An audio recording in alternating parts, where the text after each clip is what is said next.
The only way for me to be able to deliver for the people of Texas is to show up. In his first campaign ad, Texas Democratic Senate candidate Beto O'Rourke chose a simple title, Showing Up. The ad compiles a series of iPhone videos showing O'Rourke in cities and towns across the Lone Star State.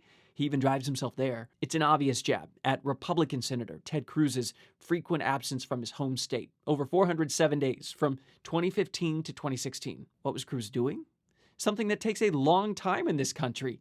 He was running for president. Cruz was the first major candidate to enter the race, March 23, 2015. Donald Trump wasn't elected until 596 days later, about 6 months after Cruz dropped out. That whole election was enough time for 18 World Cups, for 33 Summer Olympics, or for around 10,000 final presidential debates played on repeat. Compared to other countries, it's a very long time.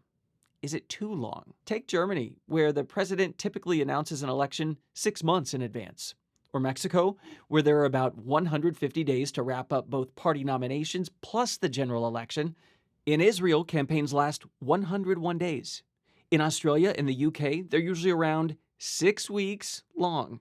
And Canada's 2015 election lasted 78 days, the longest cycle in its history. While it's hard to know for sure if the U.S. has the longest elections because campaign dates are not always officially designated, analysts suggest the big U.S. of A. is the biggie, might get the prize. It's clear this system creates a lot of fatigue, though. 4 months before the last presidential election, about 60% of voters said they were worn out by the coverage. Voter turnout isn't exactly going gangbusters either. At 56% in 2016, we're close to the bottom of developed countries. And the duration also means more money to keep campaigns going. In 2016, the U.S. presidential and congressional races cost $6.5 billion one cycle. Compare that to the general election cost in the UK in 2015.